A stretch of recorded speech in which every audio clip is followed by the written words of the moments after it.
Anyway, it's good to see the four. This is the 34th running of the Pacific Classic. I will tell you that 35 years ago, John Mabee was saying, "Isn't it about time we had $1 million race?" Of course, he had Best Pal in the wings and must have known something. So it was that first running was terrific. He won with Best Pal, and everybody liked that one. Anyway, it's I guess Mike Joyce is going to do the whatever he does, shaking his head over there. Hopefully, he's one of 16 children, so poor parents. My God, his mother. My God. Anyway, it's good. They all turned out pretty good too, didn't they, Mike? Yeah. Anyway, it's hard to have Mike here. Mike, come on over and do your thing. Thanks, Mike. Hello, everyone. Also, a tremendous honor personally to be introduced by Joe Harper. He, longtime friend of my late father's, who was a racing executive, and my dad always thought very highly of Joe. And when I was out of college and I was looking for a job, Joe was one of the first calls that I made. So for those of you who don't like my broadcast abilities, you can thank Joe Harper for telling me to kick rocks right out of college. In fact, his actual words were, "Nobody here really retires, Mike, so I'm not sure where I'll put you." Joe, of course, living up to that statement he made those 24 years ago. The 34th running of the Grade 1 FanDuel Racing Pacific Classic is upon us. It's going on this Saturday, and we're here at the Brigantine. Thank you to the Brigantine for hosting this event. There's no venue in Del Mar that speaks to the racing season quite like the Brigantine, much the same way that there is no venue in the state of California that speaks to what racing is and can be at its highest level than the Del Mar Thoroughbred Club. This is the highlight of everybody's calendar, especially those of us on FanDuel Racing. It's what we circle and what we hope to come to each and every day. We await the schedules coming out with bated breath, hoping that we get that lucky assignment. It took me 8 years into my career before I was ever finally allowed to come down and do a broadcast here. And then it was another year after that, so I probably didn't do very well. But I'm very happy to be a part of this team, and I'm very happy to be here tonight. I also like to thank Joe Harper, of course. Josh Rubenstein, thank you so much for all that you do. The management team is impeccable. The racing product they put forth on a daily basis, if you've been watching our programming, has been nothing short of top-notch all summer long. And we had a great summer in 2023. 2024, looking at the field that is assembled for this year's FanDuel Racing Pacific Classic, we once again could be on the precipice of some history. Trainer Bob Baffert, of course, notched his 7th victory in this race last year, breaking a tie with Bobby Frankel, who had 6 wins. He can exceed that, go to number 8, with only the second filly to ever win this race. And it's crazy to think that it was 9 years ago that Beholder won the Pacific Classic. That was in 2015. She would come back and try it again and lose to the Great California Chrome. But we were fortunate to have jockey Gary Stevens, the Hall of Famer who rode Beholder, on the show after a segment I used to call the Nightcap, which has then been canceled. I was canceled before it was a culture. And Gary Stevens said as he came around the turn, he had never felt that kind of power on a filly. And he saw her ears prick up and he said, "You know what, I hope it's okay with the boss, but I'm going to put on a show." And what a show he put on. Since then, the only horse to run in the FanDuel Racing Pacific Classic faster than what she went was the Great Flightline 2 years ago.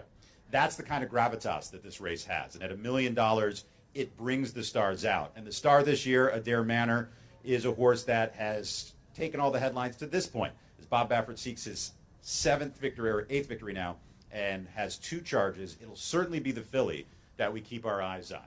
So without further ado, I know that a lot of you have a lot of business to get to, and we're all dying to know who is going to draw where here in the $1 million Grade 1 event this Saturday. Ed Reese and Charlie McCall will be doing the draw, and I just want everybody right now a small round of applause because he never gets his due. Today is Charlie McCall's birthday. You were ratted out, Charlie. We appreciate everything you do. It's not just the big wigs and it's not just the stars.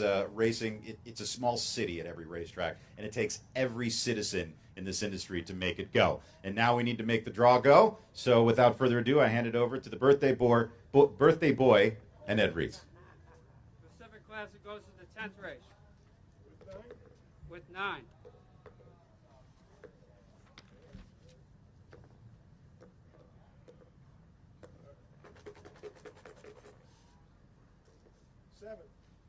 Number 7, Adair Manor.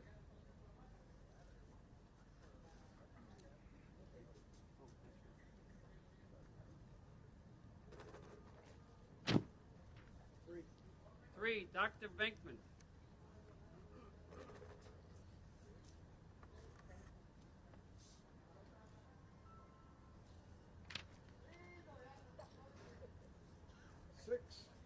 Number 6, Full Serrano.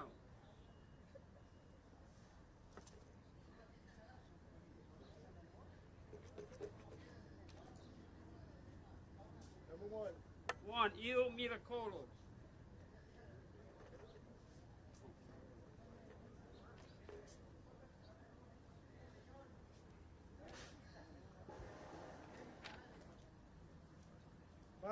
Five, Katona.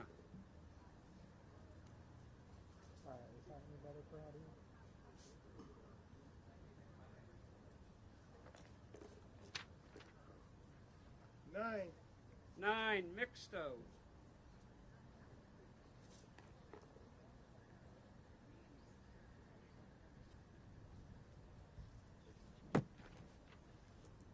8. Number 8, None Above the Law.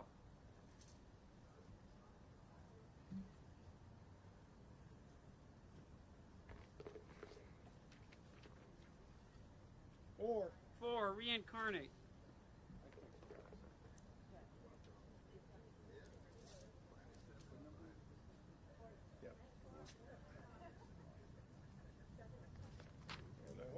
2. And number 2, There Goes Harvard.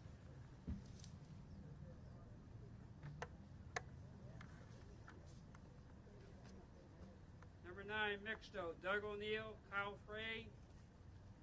8, None Above the Law, Jorge Parabon, Jeremy Laprida. 7, Adair Manor, Bob Baffert, Juan Hernandez. 6, Full Serrano, John Sadler, Ray Lou Gutierrez. 5, Katona, Doug O'Neill, Tiago Ferreira.